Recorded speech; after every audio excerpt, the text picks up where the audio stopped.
Moi je m'appelle Adrien Lemaignan, je suis médecin infectiologue, donc je suis actuellement maître de conférence en maladies infectieuses dans le service de médecine interne et de maladies infectieuses du CHU de Tours. J'ai commencé mes études de médecine en 2002 à Tours, et donc avec la P1 à l'époque, il n'y avait pas encore la PACES. Et j'ai fait donc tout mon externat à Tours et j'ai passé le CN en 2008. J'ai pris ensuite spécialité médicale à Paris et j'ai fait tout mon internat de spécialité médicale en médecine interne. Et assez rapidement, je me suis inscrit au DESC, qui étaient les diplômes d'études spécialisées complémentaires de pathologie infectieuse et tropicale, qui nécessitaient à la fois des stages avant la fin de l'internat et après la fin de l'internat pour valider la spécialité. Donc en 2014, j'ai passé ma thèse et j'ai passé mon diplôme d'études spécialisées en médecine interne. Je suis revenu comme chef de clinique à Tours en maladies infectieuses dans le service du professeur Bernard. Alors les maladies infectieuses, c'est quelque chose d'extrêmement large. On travaille par définition déjà sur du vivant, sur des bactéries, des virus, des champignons. Et donc on a absolument besoin déjà de nos collègues de laboratoire et de savoir un petit peu comment ils travaillent. Au cours de la formation, il faudra qu'on ait fait un petit peu de microbiologie pour comprendre un petit peu ce niveau-là. Le rôle de l'infectiologue, c'est vraiment de conseiller sur les traitements anti-infectieux, quels qu'ils soient, pour quelque pathologie que ce soit. Donc on est toujours en interaction étroite avec nos collègues chirurgiens, nos collègues cardiologues, pneumologues, pour optimiser le traitement des différentes infections qu'on peut voir dans ces spécialités. Également un service associé où on va traiter plus spécifiquement les infections plus complexes, soit parce qu'il y a des résistances, soit parce que c'est des germes qui sont moins fréquents, soit parce que c'est des pathologies plus exotiques, notamment tropicales. On va aussi se concentrer sur les maladies entre guillemets purement infectieuses, les grands classiques, que sont les complications du VIH et du sida, la tuberculose, notamment les tuberculoses multirésistantes, et avec notamment les pathologies émergentes qui nécessitent des précautions particulières d'isolement pour prévenir la propagation de l'épidémie. Et donc de nombreux services de maladies infectieuses en France ont des zones dédiées. C'est aussi de la prévention, de la santé publique, que ce soit sur le côté de la vaccination, mais également tout ce qui est prévention en santé sexuelle. Ça peut être aussi une porte d'entrée vers l'épidémiologie, à un niveau beaucoup plus global, que ce soit sur les grandes pandémies comme la Covid, mais également sur des épidémies plus localisées, que ce soit de bacilles multirésistants ou d'infections zoonotiques ou autres. Et infectiologue, ça va être aussi l'organisation au sein d'une structure, que ce soit les stratégies d'antibiothérapie, les stratégies de limitation des infections liées aux soins. Donc c'est très très vaste comme métier. Alors après, les modalités d'exercice sont principalement hospitalières pour l'instant, même si le libéral commence à se développer, sachant que le libéral, c'est pas son cabinet en ville, c'est toujours associé à une structure, puisque par essence, cette spécialité est extrêmement pluridisciplinaire.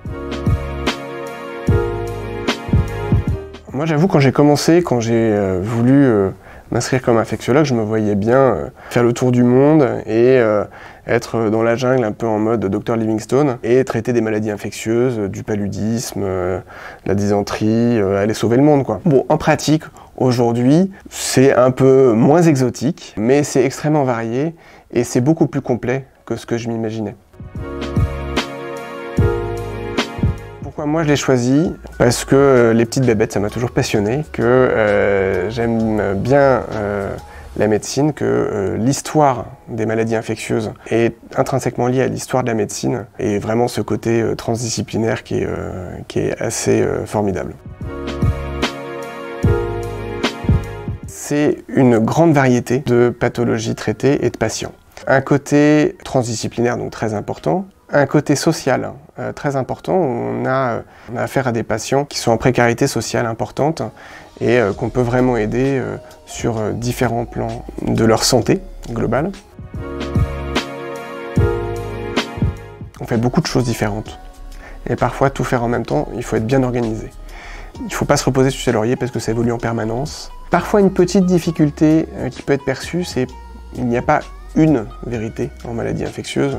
Il y en a toujours 10 et ça peut être parfois un peu perturbant. La responsabilité de formation des collègues pour optimiser l'utilisation des anti-infectieux. Les bactéries ont tendance à évoluer vers toujours de plus en plus de résistance et donc il faut être économe et écologique dans notre façon de travailler. La responsabilité d'être extrêmement réactif quand un patient va pas bien, ça peut aller très vite en maladie infectieuse et donc on peut avoir une responsabilité vitale assez rapidement si on ne fait pas les bons gestes et les bonnes prescriptions. Et une responsabilité, donc cette responsabilité collective de stratégie antibiotique au niveau global et responsabilité individuelle au niveau des patients qui ont des pathologies qui peuvent très souvent partir vers des complications sévères. Déjà, c'était auparavant de faire comprendre notre métier. Grâce à la pandémie de Covid, c'est un petit peu plus facile. Les difficultés, c'est de jongler avec ces différentes échelles, au niveau individuel, au niveau du patient, au niveau de disciplines avec lesquelles on travaille régulièrement, au niveau de l'institution, pour faire comprendre le processus de base qui permet d'optimiser la prise en charge des patients, c'est-à-dire pas se précipiter vers l'antibiotique, mais être extrêmement réactif sur la prise en charge, faire les prélèvements pour trouver le microbe responsable et ensuite seulement mettre une antibiothérapie ou un traitement chirurgical, aller pousser nos collègues chirurgiens à aller opérer si besoin, etc. Donc ça, parfois, ces grands principes ne sont pas forcément évidents à faire passer et donc c'est de la négociation un peu permanente avec les collègues. La place de l'infectiologie, c'est vraiment aujourd'hui un rôle pivot qui devient de plus en plus important avec le développement d'antibiorésistance, avec des possibilités thérapeutiques qui sont toujours de plus en plus étroites, de plus en plus de patients immunodéprimés, avec du coup des infections qui deviennent souvent complexes, notamment en milieu hospitalier, et qui nécessitent vraiment une coordination et une expertise qui se fait donc souvent à distance. Donc ça, c'est un premier rôle, vraiment le rôle au niveau individuel, au niveau du patient. Puis le rôle organisationnel, au niveau d'institution, pour les stratégies. Quelles antibiothérapies il faut valider à la pharmacie? Quel niveau d'antibiothérapie on doit cibler? Quelles sont les modalités de précaution d'hygiène qu'il faut utiliser dans les différents services? Donc il y a vraiment ce rôle à la fois individuel au niveau du patient et au niveau institutionnel. Depuis 2017, les maladies infectieuses et tropicales sont un DES à part entière. Et donc on choisit, dès la fin du deuxième cycle d'études médicales, d'entrer dans le DES de maladies infectieuses. C'est un DES qui n'a pas beaucoup de place et qui est assez demandé. Comment se passe la maquette? En phase socle, cette phase de 1 an, vous êtes en co-DES avec la médecine interne et immunologie clinique et l'allergologie clinique. Donc, pendant la première année, les cours sont communs avec ces 3 spécialités et dans la maquette de maladies infectieuses, on demande de faire un stage en maladies infectieuses dans un stage agréé pour les phases socle et un stage en médecine interne dans un service agréé pour les maladies infectieuses. Ensuite, en phase d'approfondissement, on a donc 3 ans, soit 6 semestres en phase d'approfondissement, où là, pour le coup, on rentre vraiment dans le DES de maladies infectieuses pure. Au cours de cette phase d'approfondissement, il y aura 3 semestres à faire en maladies infectieuses, un semestre en bactériologie, un semestre en réanimation, et sachant que le stage de microbiologie peut éventuellement être remplacé par un stage de santé publique, et tout ça se fait en lien avec le tuteur pour avoir le parcours le plus adapté à ce qu'on veut faire par la suite. Il est très encouragé de faire un stage à l'étranger, ou en tout cas dans une autre structure, pour varier un petit peu les profils. À l'issue de cette phase d'approfondissement, on passe donc sa thèse et on pourra rentrer dans la phase de consolidation, donc le fameux docteur junior. Alors pour l'instant, on n'en a pas encore une grande expérience, hein, puisque pour nous, nos premiers docteurs juniors, ce sera en novembre 2021, mais globalement, ce sera sur le même mode de fonctionnement que pour les autres spécialités. Donc un docteur junior sera sur un statut d'interne plus, entre guillemets, adapté, avec un peu plus de mise en responsabilité, notamment souvent la gestion partielle d'une salle, mais tout en étant seniorisé. Et c'est donc 2 semestres à faire dans un service de maladies infectieuses agréé pour la phase de consolidation, c'est-à-dire un service de maladies infectieuses qui a toutes les facettes de l'infectiologie. Des réunions de concertation pluridisciplinaires, une salle de maladies infectieuses, une équipe mobile d'avis en infectiologie et des structures de prévention santé publique type CEGID ou centre de vaccination. Alors, les formations complémentaires qui sont ouvertes en maladies infectieuses sont pour l'instant assez peu nombreuses, puisqu'elles sont au nombre de une. C'est la FST Hygiène qui permet de se former vraiment plus spécifiquement à la spécialité d'hygiéniste, qui est vraiment, pour le coup, de l'organisation. On rentre vraiment plus dans l'organisationnel, institutionnel, là pour le coup, pour limiter le risque des infections liées aux soins, que ce soit de l'environnement, de l'organisation des soins, la prise en charge des épidémies intra-hospitalières, etc. Alors non, et c'est un des côtés passionnants de cette discipline. En maladie infectieuse, il va falloir connaître bien sa géographie, puisqu'on va avoir des pathologies qui seront différentes en fonction des zones géographiques d'où viennent les patients dans le monde.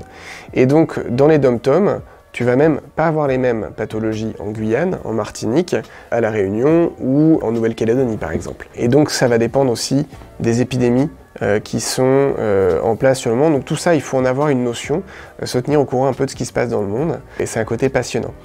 Donc dans les DOM-TOM, par exemple, tu vas pouvoir penser au paludisme en Guyane, alors que tu n'y penseras pas dans les Antilles françaises.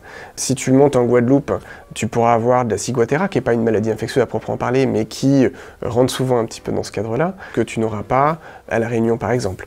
Tu peux avoir des épidémies de dengue, ou de chikungunya, ou de Zika, qui ne seront pas forcément au même moment. Bref, donc tout ça, ça nécessite de suivre un petit peu ce qui se passe au niveau international. Et voilà, donc c'est encore un côté passionnant de cette spécialité. Prendre de plus en plus de place, notamment dans l'anticipation de la réponse aux épidémies, avec probablement un secteur dédié. Ça, c'est un premier point. Dans le deuxième point, ce que je vois surtout, c'est la poursuite, entre guillemets, du virage ambulatoire et le renforcement des équipes mobiles, pour des équipes mobiles d'infectiologie ou même de préférence transdisciplinaire, d'avis en antibiothérapie avec un pharmacien, un microbiologiste et un infectiologue, pour aller vraiment voir les patients directement dans leur service de référence et optimiser la prise en charge des maladies infectieuses au niveau global. À Tours, en infectiologie, on aime particulièrement l'os et nos collègues orthopédistes avec qui on travaille main dans la main. Donc c'est vrai que Tours est depuis longtemps très attaché à la prise en charge des infections osteoarticulaires. On est centre de référence. Donc ça, c'est peut-être une première spécificité de Tours, avec donc un aspect très transdisciplinaire, des réunions, des RCP hebdomadaires. C'est absolument passionnant, c'est sans fin. Il y a plein de choses à faire en termes de recherche, en termes d'enseignement et surtout en termes de soins aux patients, où on apporte vraiment un plus dans cette prise en charge souvent très compliquée, très complexe, très longue, et on leur apporte un vrai plus. Donc ça, c'est très satisfaisant. Une deuxième spécificité peut-être, on y voit beaucoup de zoonoses. On est dans une région rurale et on voit énormément de pathologies qu'on pourrait qualifier d'exotiques quand on vit au milieu purement urbain. Et donc on est centre de compétences de maladies vectorielles à tiques notamment, donc on voit beaucoup effectivement de maladies de Lyme, mais on voit également des tularèmies, des coccielles, un certain nombre de pathologies qui sont vraiment liées au contact avec le monde animal et l'environnement rural.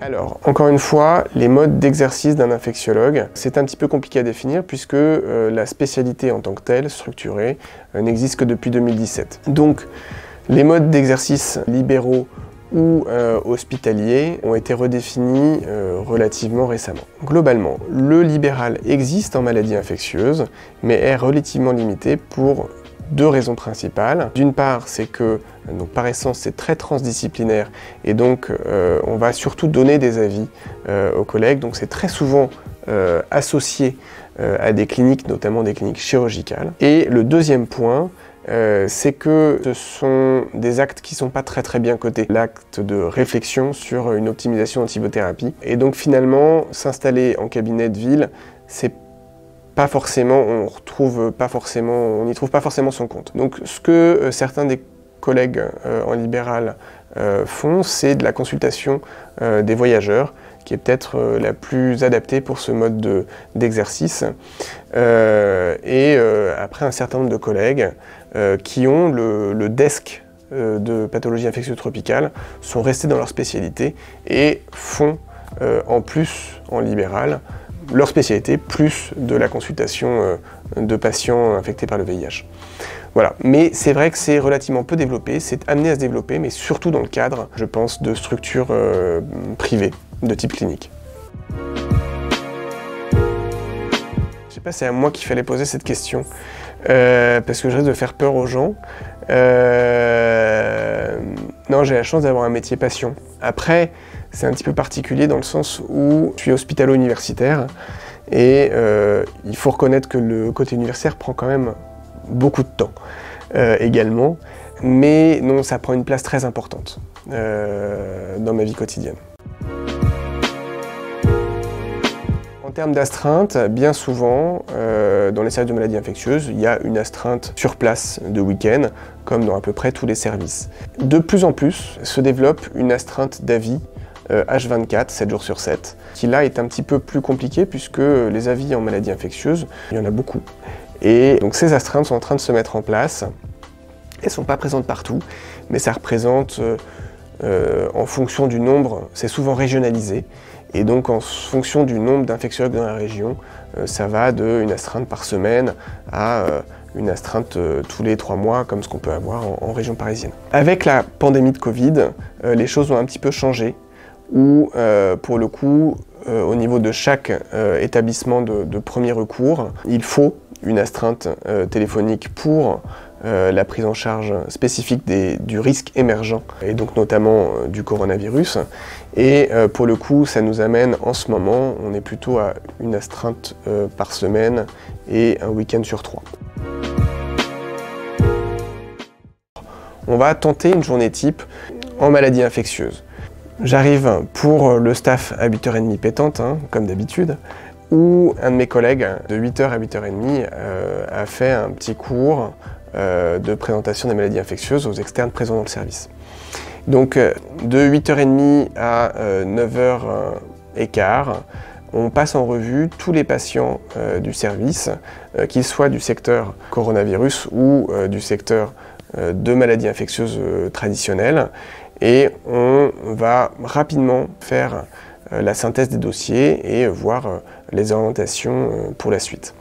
On parle également des avis qui ont pu poser problème, des avis transdisciplinaires qui ont pu poser problème. Donc à la fin de ce staff, chacun retourne à ses activités. Moi je vais essayer de traiter mes mails pendant une petite demi-heure, puis je vais dans le service pour superviser, pour faire la visite dans le service. Donc je vais voir 8 patients côté de l'infectiologie traditionnelle entre guillemets, et donc on va aller voir tous les patients, essayer de voir les dossiers, on va gérer les éventuelles sorties, on va gérer les éventuelles entrées en se mettant en lien avec le collègue qui a donné les avis en maladie infectieuse. Pendant la visite, j'ai reçu environ 5 à 6 coups de fil de collègues qui me demandaient un avis spécifique sur un dossier. Et voilà. À 12h30, on file au staff de microbiologie, où on se réunit avec tous les collègues de laboratoire de bactériologie, de virologie, de parasitologie, mycologie, et les collègues qui veulent d'autres spécialités. Et on va parler des dossiers complexes qui ont posé des problèmes, soit parce qu'on n'a pas trouvé d'étiologie microbienne particulière, soit parce qu'on a un truc qui sort de l'habitude, soit parce qu'on a des résistances particulières ou un traitement particulièrement compliqué, infecté par le VIH, qui sont une grosse partie de ma cohorte de patients. Je vais voir aussi quelques patients en suite d'hospitalisation, notamment pour des spondylodycites ou des endocardites que je suis pendant 1 an. Et j'ai souvent 1 ou 2 créneaux pour des patients suspects de maladie de Lyme. On garde souvent, dans la cohorte de patients que je vois en consultation, dans ma demi-journée de consultation, il y a souvent un moment qu'on réserve pour le suivi ou l'inclusion dans des études cliniques également, qui est une activité importante du service. Voilà. Et je rentre ensuite dans mon bureau, relire les mails que j'ai reçus dans la journée, et dicter mes comptes rendus, et je file chez moi par la suite pour récupérer mes petites filles. Voilà. Alors il y a beaucoup d'études cliniques possibles, c'est très varié. Une des particularités des études cliniques en maladies infectieuses, c'est que très souvent, elles s'adressent à plusieurs spécialités. Donc il va falloir communiquer avec les collègues, puisque autant on pourra s'occuper du screening, c'est-à-dire de trouver les patients qui sont candidats à rentrer dans l'étude, autant souvent c'est des patients qui seront pris en charge ailleurs. Donc soit on a la possibilité de les rapatrier dans le service, ce qui marche parfois, ce qui ne marche pas. Le mieux est encore d'aller voir les collègues, discuter avec eux, d'inclure le patient sur place et de s'occuper du suivi de ses études. On va avoir schématiquement 3 grands types d'études. Celle plutôt sur les maladies aiguës hospitalisées, typiquement la prise en charge des endocardites, des bactériémies, des infections auto-articulaires, etc. Les études cliniques plutôt vaccinales, où là on est souvent en lien avec soit le centre de vaccination, soit le centre d'investigation clinique, et on va recruter des patients volontaires sains, ou en tout cas peu malades, et on va faire donc des études vaccinales. Et le 3e type d'études, c'est les études spécifiquement sur le VIH, donc qui sont des modifications de traitement, donc là c'est beaucoup plus sur le long terme, c'est des cohortes, etc. Et donc oui, ça représente une assez grosse activité, et encore une fois très variée, et toujours aussi passionnant. Le cliché sur la spécialité, que quand on est microbiologiste et qu'on fait pousser des boîtes dans le sud de la France, on est infectiologue.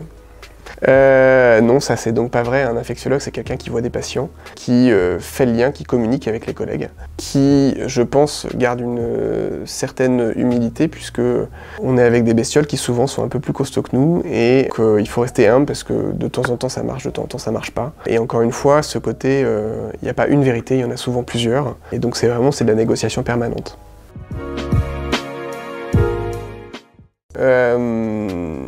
Bah ouais, on voit des trucs hyper graves, hyper dangereux, hyper transmissibles. Mais globalement, on est quand même bien protégé parce qu'on sait comment ça se transmet et on sait comment se protéger. Moi, le seul truc qui m'a vraiment fait peur, c'était les tuberculoses multirésistantes. Je me souviens, j'étais interne à la Pitié-Salpêtrière en 2011 et on a vu arriver 2 patients, l'un qui venait d'Arménie, l'autre qui venait de Géorgie, et qui ont été diagnostiqués avec une tuberculose. Et en fait, leur tuberculose, quand on a reçu leur antibiogramme, on s'est rendu compte que c'était des tuberculoses multirésistantes, résistantes à tous les traitements. C'était parmi les premiers patients hospitalisés avec ces bactéries-là. Et donc, qu'est-ce que ça signifie? Ça signifie 2 ans et demi de traitement, une mortalité majeure, on n'est pas sûr que ça marche, des traitements tous plus toxiques les uns que les autres, donc c'était extrêmement lourd. Et surtout, c'est des bactéries qui sont tout aussi contagieuses que la tuberculose classique, donc on n'a pas beaucoup de moyens pour les traiter, et on arrête la contagiosité quand le traitement est bien pris pendant longtemps. Il parlait arménien, et il baragouinait 3 mots de russe, et donc leur faire comprendre qu'il fallait bien porter le masque quand ils sortaient de la chambre, c'était un petit peu compliqué, d'autant que c'était assez baraque, assez costaud, et visiblement ils avaient passé quelques temps en prison dans des endroits assez peu recommandables, et c'était extrêmement compliqué. Et donc à la fin, au bout de 3 mois d'hospitalisation, où ils étaient toujours positifs au crachat, ça devenait carrément ingérable. Et je me souviens qu'on était en apnée dans l'ascenseur parce qu'on les voyait souvent partir faire leurs courses sans masque, sortir du service comme ça tranquille, et ils étaient impossibles à gérer. Et donc on est parfois confronté à des situations comme ça très compliquées quand le patient ne veut pas se protéger et met en danger les autres. On est parfois très embêté, donc il faut trouver des trésors de négociation, parfois dans une langue qu'on ne comprend pas, pour essayer de régler ces problèmes-là. Bah de rien.